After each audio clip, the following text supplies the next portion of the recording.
இன்றைக்கி நமக்கு தக்காளி சாதம் எப்படி செய்கிறதுன்னு பார்க்கலாம்.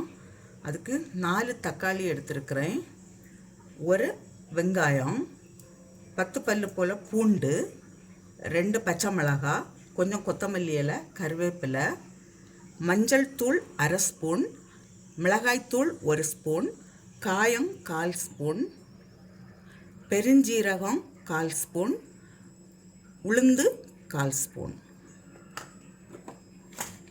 இது கூடவே ஜிஞ்சர் கார்லிக் பேஸ்ட்டு 1 ஸ்பூன் வேணும். இதெல்லாம் நான் கட் பண்ணிட்டு வரேன். எல்லாமே கட் பண்ணியாச்சு. ரைஸ் நான் கொஞ்சம் சால்ட்டு போட்டு வேக வச்சு எடுத்துருக்கிறேன். இது நார்மலாக நம்ம வீட்டுக்கு சாப்பாட்டுக்கு எடுக்கக்கூடிய ரைஸ். இப்போது கடாயில் கொஞ்சமாக ஆயில் விடுறேன்.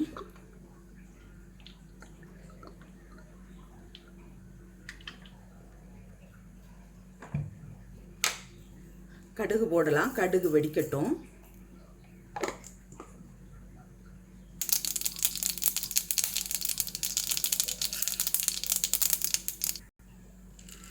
இப்போ சோம்பும் உளுந்தும் போடுறேன்.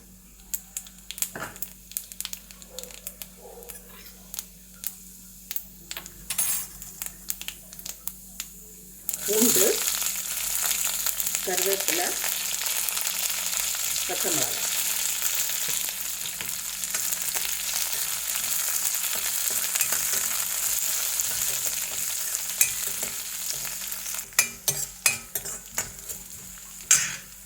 காயம் ஒரு 1/4 ஸ்பூன் போடுறேன்.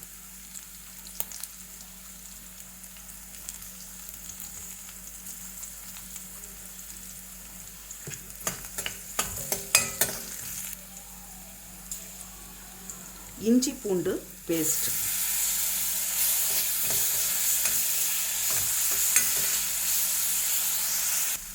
இப்போ வெங்காயம்,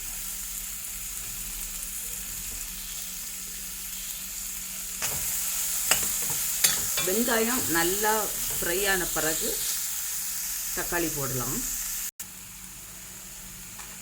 வெங்காயம் வதங்கிறதுக்கு கொஞ்சமாக உப்பு போடுறேன்.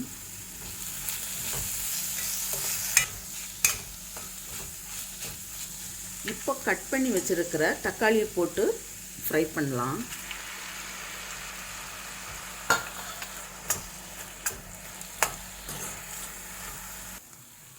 இப்போ இதில் மஞ்சள் தூளும் மிளகாய் தூளும் போடலாம்.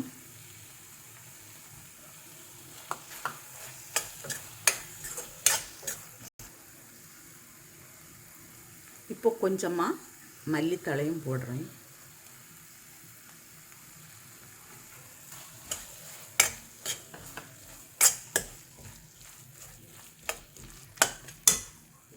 இது மசாலா எல்லாமே நல்லா ஒன்று சேர்ந்து வர்றதுக்காக கொஞ்சமாக நான் தண்ணி சேர்க்குறேன்.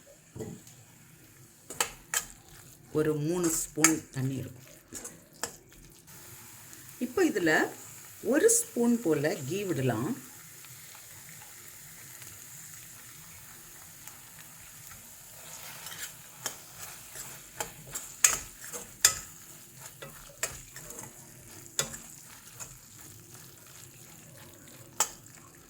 ரைஸை நமக்கு இதுக்கு கூட மிக்ஸ் பண்ணலாம்.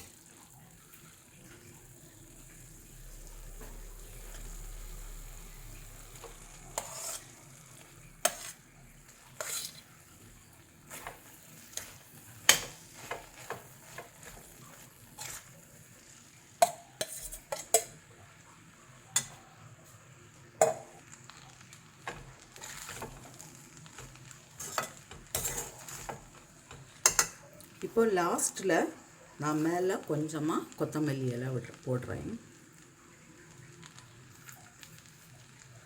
இது ஆயிடுச்சு.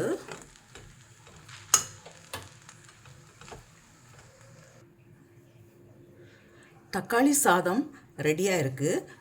இது நல்ல டேஸ்ட்டாக இருக்கும்.